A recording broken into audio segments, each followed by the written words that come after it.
Армысыз құрметті көрермен, эфирде шарайна жаңалықтары, студияда мен Гүлназ Жанболатқызы.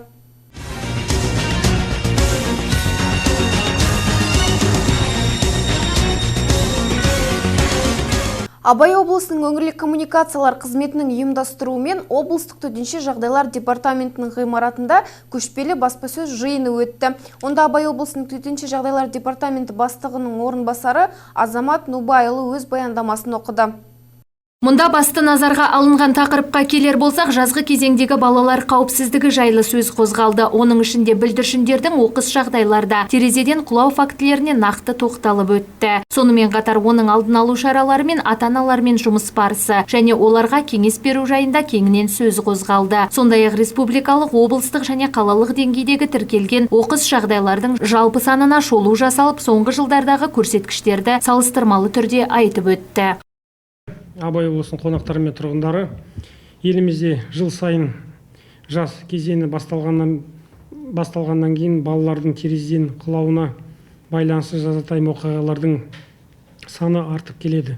Ағымдағы жылдың шілде айының басына ғана тұрғын үйлердің терезелерден балалардың 102 құлау фактісі тіркелді. Жазатайым оқиғалардың салдарынан 7-еуі қайтыс болды, қалған 95-і әртүрлі жарақаттармен ауруханаларға жатқызылды.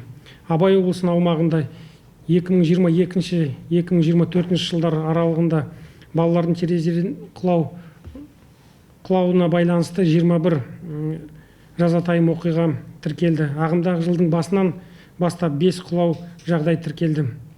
Нәтижесінде бір бала қайтыс болды, 4-еуі ауруханаға жатқызылды. Айта кету керек, балалар әртүрлі жиһаздарды заттарын пайдаланып, терезелерге мініп және москит торларына сүйене отырып сыртқа құлап кеткен. Негізінен жазатайым оқиғалардың ересектердің тиісті бақылаудың болмауына және балалардың қараусыз қалдырылуына байланысты орын алады және көп қабатты үйлерде тіркеледі.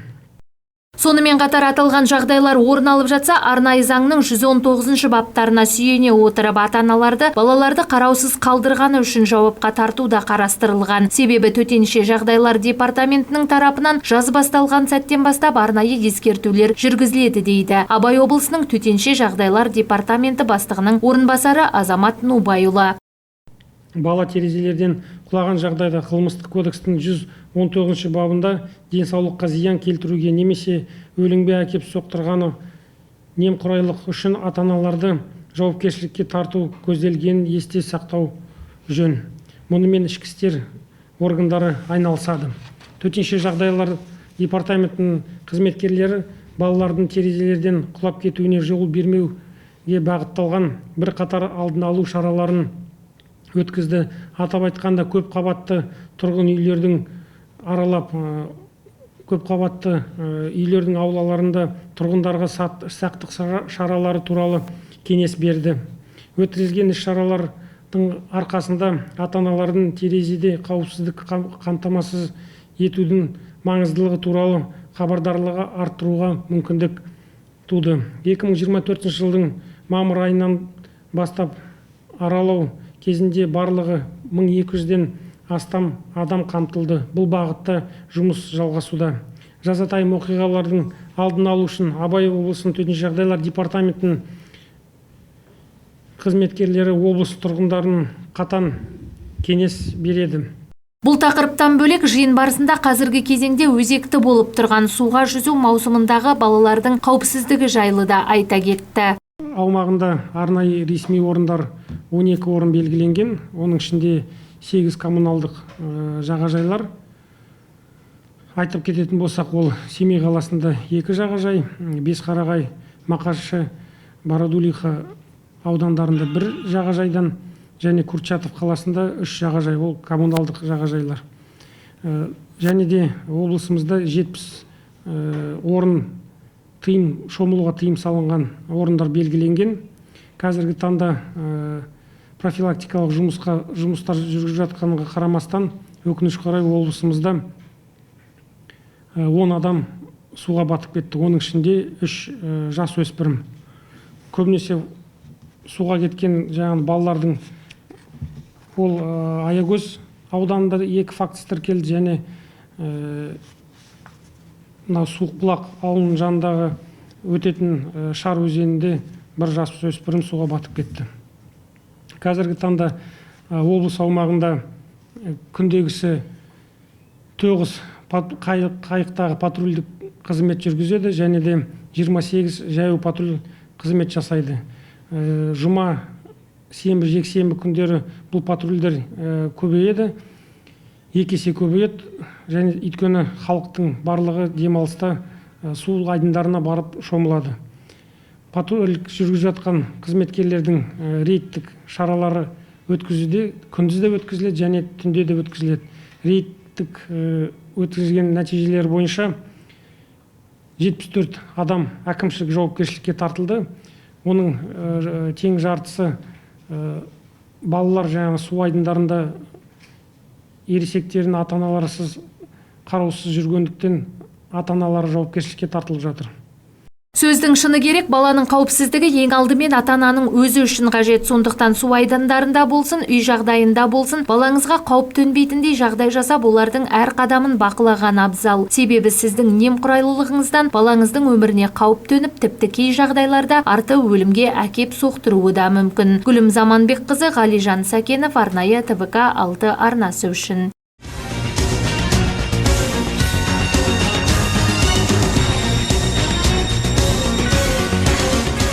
Семейде қаланы абаттандыру жұмыстары жалғасып жатыр.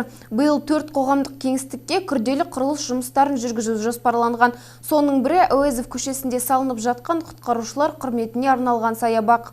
Қаламызда қоғамдық кеңістіктерді абаттандыру жұмыстары жалғасуда. Дәл қазір біз қаланың сол жағалауындағы құтқарушылар құрметіне арналып салынып жатқан саябақта тұрмыз.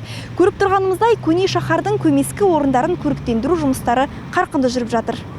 Құтқару қызметі өте маңызды сала. Халқымыздың амандығын және қауіпсіздігін сақтау басты міндет әрі қастерлі парыз болып саналады. Бұл ең алдымен құтқарушы мамандарға жүктелетін зор сенім, үлкен жауапкершілік. Құтқарушылардың құрметіне салынған бұл саябақта халыққа керектің бәрі бар. Саябақта арнайы спорт, ойын алаңдарынан бастап, демалыс аймақтары, жарықтандыру жұмыстарын жүргізу жоспарланған. Аталған қоғамдық кеңістіктегі құрылыс жұмыстары 3 апта бойы жалғасып келеді.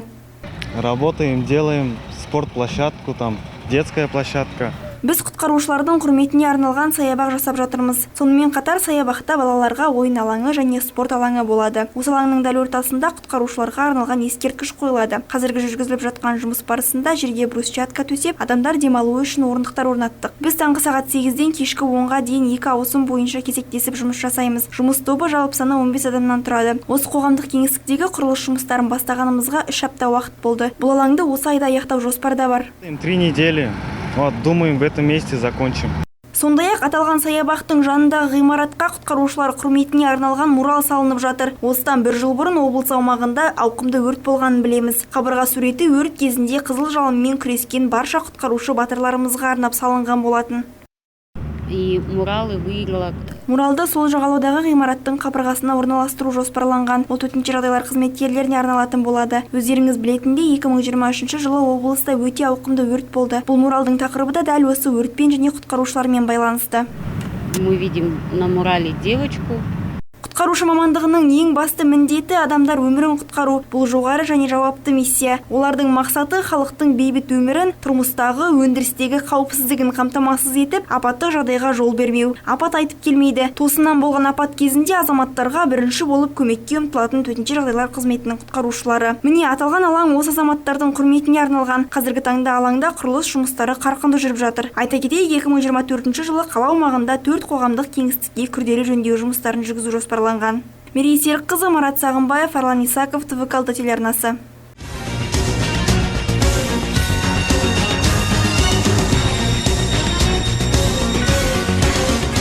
Қаламыздың Морозов, Дулатов және Гагарин көшелерінде жол жөндеу жұмыстары жүргізілгені жайлы бірнеше бағдарламада сөз өткен едік. Атап айтар болсақ, Морозов көшесіндегі асфальт-бетон жабының фрезерлеу жұмыстары аяқталып, негізгі жұмыстары басталып кеткенінде айтылған еді. Ал Дулатов пен Гагарин көшелерінде асфальттың бірінші қабатын төсеу жұмыстары жүргізілген. Бүгін арнайы топпен аталған көшелерді өз көзімізбен барып көріп қайтқан едік. Алайда тұрғындардан сауалға жауап алу бұйырмады. Себебі бізді жолықтырған әр қала тұрғыны өз ойындағы мәселелері мен жолдың сапасы жайлы. Ойларын бізге айтқанымен камера алдында айтуға ыңғайсыз деген сылтауды жалау етті. Сондай-ақ өздері әлі де шешілмеген аяқсыз жұмыстардың қолға алынғанын қалайды. Түсірілім барысында бізде кей жолдарда әлі де күрделі жөндеу жұмыстары қажет екенін аңғардық. Алдағы уақытта жоспарлы түрде жөнделіп, нәтижесі көз алдымызда болады деген. Аталған жұмыстар жол құрылысы қалалық автомобиль жолдары жолаушылар көлігі бөлімінің тапсырмасымен жүзеге асырылуда. Алдағы уақытта энергетик шағын ауданының да негізгі жолдарын жөндеу жұмыстары басталатынын айтқан едік. Сонымен қатар биыл Семейде жалпы ұзындығы 36 километрді құрайтын 40 көшеге орташа жол жөндеу жұмыстары жүргізілмек. Гүлім Заманбекқызы, Марат Сағынбаев, арнайы ТВК 6 арнасы үшін.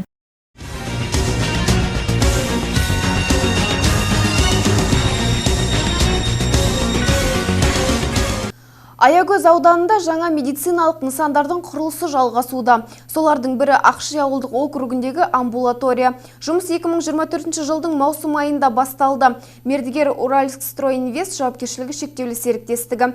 Қазірде іргетас қабырғаларын қалау жұмыстары аяқталуға жақын. Құрылыс 2024 жылдың 30 қыркүйегіне дейін толық аяқталады деп күтілуде. Сонымен қатар Байқошқар ауылдық округінде медициналық пункттің құрылыс жұмыстары ағымдағы жылдың мамырында басталған. Мердігер Construction Group Самұрық жауапкершілігі шектеулі серіктестігі. Жұмыстарды 2024 жылдың қыркүйегіне дейін аяқтау жоспарлануда.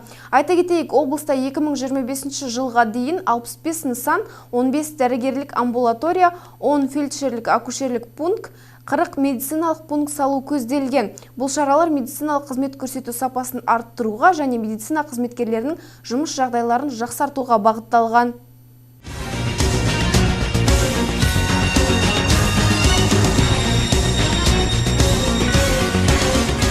Абай облысының әкімі Нұрлан Ұранхаев кезекті мәрте қаланы аралап құрылыс жұмыстары жүріп жатқан нысандарда болды.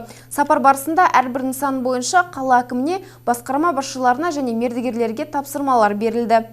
Бейбітшілік аралына ат басын бұрған әкім құрылыс барысын көзімен көрді. Бұл жерде қала тұрғындары мен қонақтары үшін көрікті демалыс орны болатындай жұмыстар атқарылуда. Соның бірі балалар темір жолы. Қазіргі уақытта темір жол асты төсеніш төселуде. Осы жұмыстардан соң рельстер орнатыла бастайды. Вагондар қазірдің өзінде пайдалануға дайын. Аралда тағы құрылыс қарқынды жүруде. Демалушылардың сұранысына орай түрлі спорт алаңдары, кәсіби жаттығу тренажерлары, балалардың ойын алаңдары, демалу орындары және кофейня салынбақ. Қауіпсіздік үшін бақылау камералар және қоғамдық дәретхана қарастырылған. Сонымен қатар аралда этно ауыл салу жұмыстары жалғасуда. Оның ашылуы 24 тамызға жоспарланған. Бұдан әрі облыс әкімі бастаған жұмыс тобы балалар саябағына барды. Онда қазір аумақты абаттандыру бойынша жоспар әзірленуде. Жақын арада бұл жоспар қоғамға талқылау және бекіту үшін ұсынылатын болады. Номер 1 емхананың алдында дәрігерлер скверін салу жұмыстары жалғасуда. Жаңа орын барлық тұрғындар үшін демалыс және спорт алаңына айналмақ. Бұл жерде архитектуралық композициялар, тренажерлар және балалар ойын алаңдары орнатылады. Сонымен қатар субұрқақ іске қосылып, жуық түрлі ағаштар отырғызылады. Алаң көгалдандырылып, жасыл желектерді суару автоматты жүйемен қамтамасыз етіледі. Жауапты мердігер компания өкілінің айтуынша, құрылысты тамыз айының соңына дейін аяқтау жоспарлануда. Аймақ басшысы жұмыс сапарының аясында Қарағайлы шағын ауданындағы жайлы мектеп құрылысының барысымен танысып, Гагарин, Шугаев көшелеріндегі көлік кептелісін реттеу үшін жол полициясы қызметкерлерімен кеңес өткізді.